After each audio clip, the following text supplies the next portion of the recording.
예수님께서 여자가 낳은 자 중에 세례 요한보다 큰 이가 없다, 그렇게 말씀하셨습니다. 예수님이 이처럼 세례 요한을 칭찬하는 이유가 무엇일까요?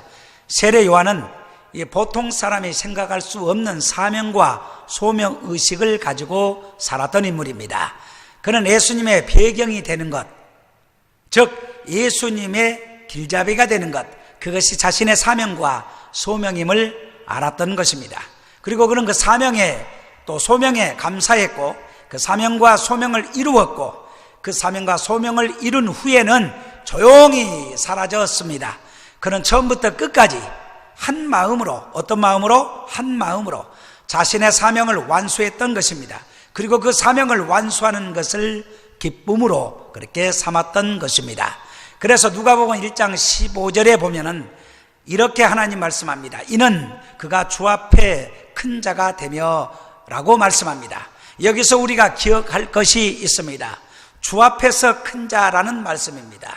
여러분, 주 앞에서 큰 자가 되시기 바랍니다. 세상 사람 보는 앞에서가 아니라 하나님 보시기에 큰 자, 우리 능력교회 성도 여러분이 하나님 앞에서야 큰 자들이 다 되시기를 주님의 이름으로 축복합니다. 세상에 보는 큰 자와 하나님이 보시는 큰 자는 전혀 다릅니다. 그 기준이 다르다는 거예요.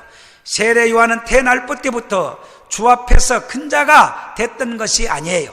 성장하면서, 뭐 하면서요? 성장하면서, 믿음에 성장하면서 점점 주 앞에서 큰 자가 된 것입니다. 마태복음 3장 1절과 2절에 보면은 이렇게 말씀합니다. 그때 세례 요한이 이르러 유대 광야에서 전파하여 가로되 회개하라, 천국이 가까웠느니라 하였으니, 이렇게 광야에서 선포를 합니다. 왜 세례 요한은 광야에서 전파하고 그리고 성장을 했을까요? 광야는 하나님의 크게 쓰고자 하는 인물들을 훈련시키는 아주 귀한 학교이기 때문에 그렇습니다. 그래서 광야는 고독하고 조용하고 외로운 곳입니다. 그곳에 사람들이 없어요. 그곳에는 많은 사람들이 모이질 않습니다.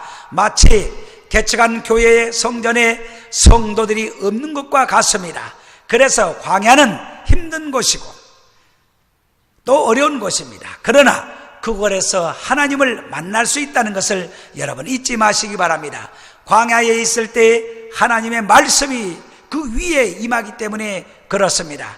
그래서 호세아서 13장 5절에 보면 하나님 말씀합니다. 내가 광야 마른 땅에서 너를 알았거늘, 그렇게 말씀했고, 이사야서 35장 1절에 보면은 광야와 메마른 땅이 기뻐하며 사막이 백합화 같이 피어 즐거워하며 말씀했고, 시편 107편 35절에 보면 하나님이 이렇게 말씀합니다. 또 광야가 변하여 못이 되게 하시며 마른 땅이 변하여 샘물이 되게 하시고, 이렇게 말씀합니다. 여러분, 광야가 축복의 장소입니다. 또한 누가복음 3장 2절 이하에 보면 하나님의 말씀이 빈들에서 사가랴의 아들 요한에게 임한지라, 그렇게 말씀합니다. 이 말씀이 정말 놀라운 말씀입니다. 여러분이 잊지 마세요. 광야, 고난, 아픔, 빈들에 있을 때 하나님의 말씀이 임한다는 것입니다. 그런 놀라운 은혜가, 축복이 저와 여러분에게 있길 주의 이름으로 축원합니다. 세례 요한은 빈들, 즉 광야에서 하나님의 말씀을 받으면서 하나님을 만났던 것입니다. 하나님을 만난 그 빈들에서 자기 자신의 정체성을 발견한 것입니다. 뭘 발견했다고요? 정체성을 발견했다. 자기의 자아, 그 고집센 자아를 발견하고 그 발견한 자신을 다 내려놓고 부서뜨리고 자신의 사명과 소명을 발견하게 됩니다. 하나님 앞에, 사람 앞에 큰 자가 되기를 원하십니까? 일산능력교회 성도 여러분은 하나님 앞에, 사람 앞에 쓰임받기를 원합니까? 방송을 시청하고 있는 CBS 시청자 여러분, 하나님 앞에 큰 자가 되기를 원한다면 먼저 자기 자신을 철저하게 알아야 되는 것입니다. 정확히 자신을 아는 사람, 자기 못남을 알고 부족함을 알고 죄인임을 아는, 자신을 정확히 아는 사람만이 본문의 세례 요한처럼, 예수님처럼 섬길 수 있는 것입니다. 마가복음 10장 45절에 보면은 주님이 이렇게 말씀합니다. 인자가 온 것은 섬김을 받으려 함이 아니라 도리어 섬기려 하고 자기 목숨을 많은 사람의 대속물로 주려 함이니라. 할렐루야. 세례 요한이 유대 광야에서 회개를 외치고 세례를 베풀 때 사람들은 그를 그리스도로 착각을 합니다. 수많은 사람들이 세례 요한이 그리스도인 줄 알아요. 그래서 그 사람들이 그에게 많은 사람들이 몰려들었고 그 앞에서 회개하며 요단강에서 세례를 받았습니다. 뛰어난 그의 설교를 듣고 많은 사람들이 회개를 했습니다. 사람들이 그에게 와서 묻습니다. 당신이 그리스도입니까? 그때 이 세례 요한은 분명하게 그 군중들에게 말을 합니다. 나는 아니다라고 말합니다. 요한복음 3장 28절에 보면은 나는 그리스도가 아니요 그의 앞에 보내심을 받은 자라고 자신을 밝힙니다. 그는 자신이 누구인지 자신의 위치와 자신의 한계를 알았던 것입니다. 그리고 자신이 증거하는 예수님이 어떤 분인지 알았던 것입니다. 나는 물론 너희에게 세례를 주지만 나보다 능력이 많으신 이가 오시나니 그는 성령과 불로 너희에게 세례를 주실 것이라고 누가복음 3장 15절 16절에 말하고 있습니다. 그래서 자기 발견, 세례 요한이 자기 발견해서 훌륭한 사람이 되었듯이 자기 자신을 발견하는 것 정말 귀하고도 귀한 은총의 사건입니다. 자기의 위치를 알고 또 자신의 소명을 알고 사명을 알고 자신의 힘으로는 아무것도 할 수 없다는 한계를 알아야 되는 것입니다. 자신이 누구의 부르심을 받았고 무엇을 위해서 이곳에 왔고 무엇을 위해서 보내심을 받았으며 누구를 위해서 앞으로 살아야 되는지를 분명히 아는 저와 여러분 되기를 주의 이름으로 축복합니다. 그러므로 자아 발견을 한 사람의 특징은 겸손합니다. 뭐 한다고요? 겸손합니다. 자기가 부족함을 알기 때문에 겸손할 수 없어요. 겸손할 수밖에 없어요. 겸손은 자기 자신을 아는 사람에게만 가능한 성품입니다. 위에서 주시는 성품이에요. 겸손한 사람은 끝까지 자기 위치를 망각하지 않고 자기 자리와 위치를 지킬 줄 아는 사람입니다. 어떤 사람들 보면요, 처음 시작할 때는 겸손합니다. 그저 그럴듯하게 아주 겸손하게 하는데 나중에는 그 겸손을 상실하고 자기 위치를 망각하고 지키지 못하는 사람들을 가끔 볼 수 있습니다. 성경에도 보면 헤롯이 나옵니다. 헤롯은 자신이 한갓 인간에 불과하다는 사실을 망각을 합니다. 그가 연설할 때 수많은 백성들이 그가 하는 소리를 듣고서 이것은 사람의 소리가 아니라 신의 소리라고 아첨하며 아부를 합니다. 백성들이 아첨할 때에 그는 분명하게 아니다, 나는 신의 소리가 아니다 이렇게 말해야 되는데 자신은 하나님이 아니라고 그렇게 말을 하고 고백을 해야 되는데, 그리고 하나님의 영광을 드러내야 되는데 하나님의 영광을 받으셔야 된다고 그렇게 강조하고 말해야 되는데, 그런데 그가 하나님의 영광을 가로챕니다. 그리고 자신이 마치 신이 된 것처럼 그렇게 우쭐댑니다. 결국 주의 사자가 그를 쳐버립니다. 그래 충이 먹어 죽게 돼버리는 것입니다. 오늘날 사역을 하고 있는 사역자들, 저와 여러분들, 이 사역자들이 깊이 이 대목을 기억해야 됩니다. 그 반대로 우리가 사도 바울을 선생을 한번 살펴봅니다. 이 사도 바울은 자신이 누구인지를 분명히 알았습니다. 자신을 죄인 중에 괴수라고 고백을 합니다. 그는 자신의 한계를 알았기 때문에 그런 고백을 할 수 있었던 것입니다. 자기 자신이 할 수 있는 것과 없는 것을 알았던 것입니다. 이것이 지혜입니다. 지혜. 내가 할 수 있는 것, 할 수 없는 것, 그것을 분명히 아는 것이 지혜라는 거예요. 고린도전서 3장 6절 7절에 보면 그는 이렇게 고백합니다. 나는 심었고 아볼로는 물을 주었으되 오직 하나님은 자라나게 하셨나니 그런즉 심는 이나 물 주는 이는 아무것도 아니로되 오직 자라나게 하시는 하나님뿐이니라. 할렐루야. 얼마나 겸손한 고백입니까? 여러분, 이런 고백의 사람이 되시기 바랍니다. 여기서 우리가 반드시 기억할 것이 있어요. 바울이 훌륭한 것은 바울은 무조건 자신을 비하하거나 멸시하지도 않았다는 데 있습니다. 분명하게 자신의 역할을 알았습니다. 자신이 하는 일을 따라 하나님께서 힘을 주시고 능력도 주시고 상 주심을 믿었던 것입니다. 고린도전서 3장 8절에 보면 심는 이와 물 주는 이가 일반이나 각각 자기의 일하는 대로 자기의 상을 받으리라. 할렐루야. 여러분 주의 일을 감당하다가 힘듭니까? 지칩니까? 여러분 속상합니까? 여러분 잊지 마세요. 여러분 반드시 하나님께서는 상을 주시는 분입니다. 하나님 앞에 큰 자들의 특징은 한결같이 겸손하고 성실하고, 어떻게 하고요? 겸손하고 성실하고 진실했고 한결같이 영적인 통찰력을 가지고 있었습니다. 일산능력교회 성도 여러분, 위에서 부어주시는 통찰력이 여러분에게 임하시길 주님의 이름으로 축복합니다. 주님 앞에 큰 자가 되기 위해서는 철저하게 자기를 발견해야 됩니다. 자아를 발견해야 돼요. 자기를 알고 자기를 개발해야 되는 것입니다. 자기를 초월하고 자기를 부인해야 되는 것입니다. 잊지 마시기 바랍니다. 더 중요한 것이 있어요. 내가 해야 될 일과 하지 말아야 될 것, 이것을 분명히 구분해서 알아야 되는 것입니다. 내가 해야 될 일이 있고요, 내가 하지 말아야 될 일이 있다는 거예요. 그런데 가끔 사람들 보면은 해야 될 것은 안 하고 하지 말아야 될 것을 고집하는 그런 무지한 사람들이 가끔 있습니다. 일산능력교 성도 여러분, 여러분은 각자가 해야 할 일이 있고 하지 말아야 될 일이 있다는 것을 잊지 마시기 바랍니다. 자신이 해야 할 일을 하는 것이 바로 소명을 따라 사는 것입니다. 성경이 하지 말라고 하는 것을 하지 않는 것도 소명을 따라 사는 것이라는 사실을 잊지 마시기를 주님의 이름으로 축복합니다. 그래서 그런 사람들은 외로울 수가 있어요. 뭐 할 수가 있다고요? 외로울 수 있다. 때로는 가난할 수도 있습니다. 사람들 눈에 실패자처럼 보일 수도 있다는 것입니다. 그러나 여러분 잊지 마세요. 그 내면에는 세상의 그 어떤 것보다도, 세상의 그 어떤 기준에도 굴복하지 않는 내면에 당당함이 있다는 겁니다. 세례 요한처럼 당당함이 있다는 것입니다. 그 속에 평화가 있고 주님 주시는 기쁨이 있습니다. 할렐루야.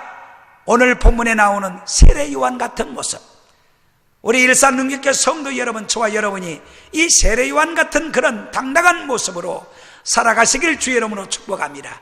그렇다면 어떻게 해야 주님 앞에 큰 자가 될 수 있을까? 그 세 가지로 간단하게 살펴봅니다. 그 첫째는 사람의 소리를 듣는 것이 아니라 하나님의 음성을 들어야 돼요. 뭘 들어야 된다고요? 하나님의 음성. 요즘 밖에 나가보면 사람 소리가 너무 많아요. 하나님의 음성을 들어야 돼요. 하나님의 음성이 능력이고 권세입니다. 소명이라는 것이 뭘까요? 하나님이 우리 내면에 주신 음성을 듣고 그 들은 음성대로 따라가는 것이 소명입니다. 또한 동시에 자기 자신의 세미한 양심의 소리도 듣는 것입니다. 그러므로 하나님의 음성을 듣는 장소를 가져야 돼요. 그 장소는 편한데 좋은 데서만 듣는 것이 아니에요. 진짜 하나님의 음성을 듣는 것은 모세처럼 광야입니다. 광야. 여러분 잊지 마시기 바랍니다. 이 광야가 뭘까요? 시련과 고난일 수도 있고 사업의 실패일 수도 있고 건강이 나빠진 건강일 수도 있다는 것입니다. 내가 생각하지 못했던 그런 질병에 걸릴 수도 있다는 것입니다. 그것이 바로 광야일 수 있어요. 그러나 그 광야를 통해서 조용하게 하나님의 음성을 들을 수 있다는 사실을 기억하시기 바랍니다. 모든 상황이 광야입니다. 광야. 인간관계의 갈등을 통해서 혹은 사랑하는 것들을 상실할 때, 내게 가장 사랑했던 가족들을 잃어버렸을 때, 그럴 때에도 광야를 경험하게 됩니다. 사랑하는 사람의 질병과 죽음을 통해서 그 아픈 광야를 경험할 수 있습니다. 고난이 광야고 고통이 광야입니다. 우리를 고독하게 만들어 하나님의 음성에 귀를 기울일 수 있도록 도와주는 것, 그것이 모든 것이 다 광야인 것입니다. 광야가 좋은 것은 아니지만 광야를 통해서 귀가 열리는 축복을 받게 되는 것입니다. 할렐루야. 여러분 지금 혹시라도 어렵습니까? 힘든 가운데 있습니까? 고난 가운데 있습니까? 아픔 가운데 있습니까? 여러분 울지만 마시고 그 광야를 통해서 여러분의 귀가 열려져서 하나님의 음성을 듣는 놀라운 은총이 있기를 주님의 이름으로 축복합니다. 두 번째는 진정한 자신을 발견해야 되는 것입니다. 큰 일을 이루려고 하면 먼저 해야 할 일을 생각해야 돼요. 무엇보다 먼저 해야 할 일이 있어요. 먼저 해야 될 일이에요. 그것은 내가 지금 누구인가? 내가 하나님 앞에 지금 어떤 모습인가? 이것을 먼저 살펴야 돼요. 내가 해야 할 일이 무엇인가 묻기 전에 내가 누군가? 나는 지금 누군가? 나는 지금 어떤 모습인가? 이것을 먼저 물어야 되는 것입니다. 무엇을 이루고 싶은지 묻기 전에 우리가 어떤 존재인지를 가르쳐주는 하나님의 말씀에 귀를 기울여야 되는 것입니다. 과거에 옛날에 아무리 잘했다 할지라도 지금 내가 변질됐거나 변절됐다면 하나님이 기뻐하지 않습니다. 그러므로 지금 현재 내가 누구인가를 분명히 알고 깨닫는 것, 이것이 무지무지하게 중요하다는 거예요. 소명은 의지에서 나오는 것이 아니라 듣는 데서 나오기 때문에, 만들어내는 것이 아니라 발견하는 것이기 때문에 들어야 되는 것입니다. 할렐루야. 하나님이 우리에게 주신 가장 귀한 선물은 우리 자신입니다. 그러므로 자기 자신을 발견하고 자신이 할 수 있는 일에 우선순위를 두시기를 주님의 이름으로 축복합니다. 여러분 잘 아시는 메이 사튼이 쓴 나 이제 내가 되었네 라는 그런 훌륭한 글이 있는데 일부를 제가 소개하겠습니다. 나 이제 내가 되었네. 여러 해 여러 곳을 돌아다니느라 시간이 많이 걸렸네. 나는 이리저리 흔들리고 녹아 없어져 다른 사람의 얼굴을 하고 있었네. 이런 글을 본 적이 있습니다. 여러분 참 좋은 글이에요. 이제 우리가 해야 할 일은 우리 자신이 되는 것입니다. 자기 자신이 되는 거예요. 남 따라가지 마세요. 남 따라가는 거 아니에요. 남의 인생 사는 거예요. 나는 나예요. 내가 해야 할 일, 우리 자신이 되는 것, 이거 굉장히 중요합니다. 우리 안에는 엄청난 잠재력이 있어요. 저와 여러분 속에 아직 캐내지 않은 보화가 여러분 마음 속에, 여러분 엄청난 여러분 안에 들어있다는 사실을 느껴야 되는 것입니다. 알아야 되는 것입니다. 근데 이 문제가 뭐냐? 우리가 다른 사람이 되고자 하기 때문에, 다른 사람 따라가기 때문에, 닮아가려고 하기 때문에 내 안에 있는 잠재력을 상실하고 마는 것입니다. 일산능력자 성도 여러분, 여러분 안에 있는 잠재력을 키워나가시고 캐내시기 바랍니다. 그래서 유명한 쇼펜하우어가 이렇게 말합니다. 인간은 다른 사람처럼 되고자 하기 때문에 자기 잠재력의 4분의 3을 상실한다, 그렇게 말합니다. 참 좋은 말이에요. 그러므로 자기 자신을 발견하셔서 할 수 있는 일과 마땅히 해야 할 일을 하시는 저와 여러분 되기를 주님의 이름으로 축복합니다. 세 번째, 먼저 그의 나라를 위해 부름을 받았음을 깨달아야 되는 것입니다. 여기서 깨닫는 것이 뭘까요? 모든 것을 다스리시는 주권적인 하나님을 기억하고, 뭘 기억하고요? 하나님을 기억하고, 모든 사람이 모든 것과 모든 것에 전적으로 그분을 위하여 생각하고, 오직 그분을 위해서 생각하고 말하고 살고 행하는 것을 말하는 것입니다. 일부이기는 하지만요, 하나님 없이 하나님의 일을 하는 사람들 봅니다. 다시 말합니다. 일부이기는 하지만 하나님이 없이 하나님의 일을 하는 사람들이 있습니다. 하나님을 온전히 잊어버린 채 하나님의 주신 일을 사랑하는 사람들도 있습니다. 하나님을 잊어버린 채 하나님의 일을 사랑하는 사람도 있다는 거예요. 영원히 없이 일을 한다. 여러분, 예를 들어서 제가 지금 설교하고 있어요. 이 설교하는 일을 너무 사랑해서 설교를 하도록 명하신 하나님을 망각할 수 있다는 것입니다. 이해가 가십니까? 얼마나 위험한 일인지 몰라요. 여러분, 하나님의 맡긴 일을 하기 위해서 하다 보면 그 맡긴 일을 할 수 있도록 하신 하나님을 망각하면 안 된다는 거예요. 하나님을 잊지 않고 하나님의 일을 감당하는 것, 여기에는 문제가 생기지 않습니다. 하나님을 잊어버리고 하나님의 일을 하기 때문에 인간의 욕심이 드러나게 되고 나타나게 되고, 그래서 하나님의 영광을 가리게 된다는 것입니다. CBS 방송을 시청하는 시청자 여러분, 여러분 무슨 일 하고 있습니까? 우리 한번 돌아봅시다. 내가 지금 하고 있는 일이 하나님의 일을 하고 있는 것인지, 하나님을 잊지 않고 하나님의 일을 하고 있는 것인지, 아니면 하나님을 잊어버린 채 하나님의 일을 하고 있는 것인지, 오직 그 질서 안에서 하나님의 일을 하는 것, 그것이 가치가 있고 의미가 있는 일이라는 것을 기억하시기 바랍니다. 할렐루야. 결론입니다. 결론. 오늘 본문의 세례 요한은 수많은 청중을 잃고도 기뻐했습니다. 자기를 따르는 수많은 사람들이 예수님께 가버렸어요. 그래도 기뻐했습니다. 수많은 사람, 그가 키우고 가장 아끼던 두 제자가 있어요. 요한과 안드레를 예수님께 보내면서도 세례 요한은 기뻐했다는 것입니다.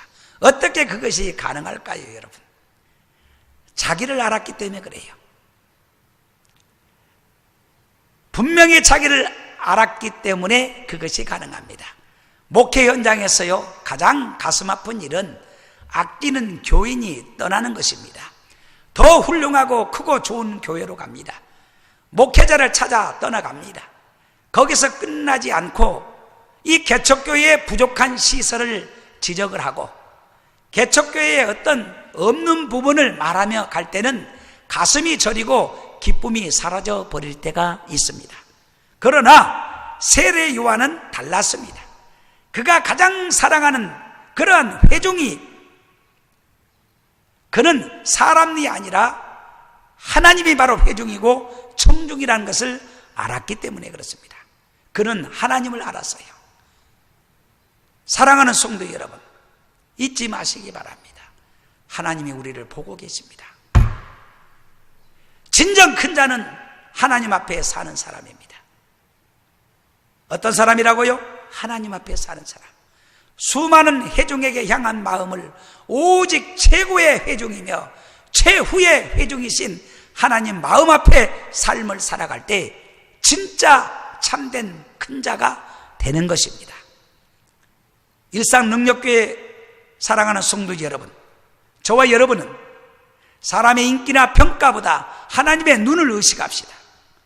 비교하거나 경쟁하지 말고, 이웃교회, 큰 교회 비교하고 경쟁하지 말고 각자 주신 재능과 은사에 따라서 그저 하나님 앞에 큰 자가 됩시다. 다른 사람이 되려고 하지 말고 나는 나예요. 자기가 됩시다. 자기가. 내게 주어진 것, 내가 할 수 있는 것, 내게 부어주신 은사를 개발해서 그래서 하나님 나라를 확장하는데 쓰임받기를 원합니다. 그리하여 우리 일산농력교회 성도 여러분과 저가 또 CBS 방송을 시청하는 시청자 여러분이 주님 앞에 모두가 다 큰 자가 되는 축복을 누리시기를 주님의 이름으로 축원합니다.